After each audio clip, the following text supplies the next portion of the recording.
Monsieur Adzo Andriana Inarivello, bienvenue sur Africa 24. Bonjour.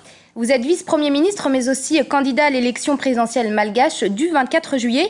Nous venons de le voir, le Conseil œcuménique des églises chrétiennes plaide pour un report de l'élection présidentielle et donc une nouvelle période de transition. Y êtes-vous favorable? Écoutez, Madagascar est une république laïque et la conférence des églises a tout à fait le droit d'émettre ses avis, mais par contre, nous sommes pour le maintien des élections cette année, pour le bien du peuple malgache en général. En ce qui concerne la réconciliation nationale, ça devrait être le premier rôle de l'Église. C'est un processus qui devrait se dérouler dans le temps. Donc, je pense que l'Église devrait se focaliser sur la réconciliation des Malgaches et non sur la partie politique qui est en train d'être résolue avec l'appui de la communauté internationale dans le cadre des élections. Alors l'autre actualité à Madagascar, c'est bien évidemment ces 25 candidats à l'élection qui dénoncent la validation de certaines candidatures par la Cour électorale spéciale, dont celle notamment du président de la transition. Qu'en pensez-vous? Écoutez, la Cour électorale spéciale devrait revoir sa copie parce que la candidature du président de la transition et des autres anciens présidents ont été évoquées pendant les réunions avec la SADC dans le but d'un apaisement politique à Madagascar.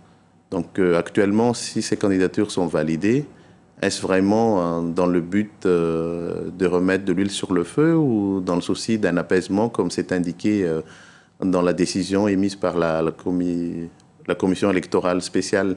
Donc ce que nous demandons à la commission électorale spéciale, c'est de clarifier sa prise de décision, car cette décision n'est pas susceptible de recours, mais le peuple malgache a le droit de savoir dans de quelles conditions elle a validé ses candidatures. Certaines candidatures auraient été déposées hors délai. Tout à fait. Et le peuple malgache a le droit de savoir les raisons qui ont amené cette Cour à prendre de telles décisions. À les valider malgré... Tout à fait. Alors, une quarantaine de candidats ont été validés, 40 candidatures pour un seul poste de président. Ça vous paraît pas un peu démesuré? Écoutez, 40 candidats, ça prouve que l'élection est libre et que tout le monde a le droit de se présenter. Après, qui sera celui ou celle qui pourra apporter le changement tant espéré par le peuple malgache? C'est à la population d'en décider le jour du scrutin. Mais en tout cas, nous pensons que si le peuple s'est soulevé plusieurs fois à Madagascar, c'est pour trouver sa voie dans le développement.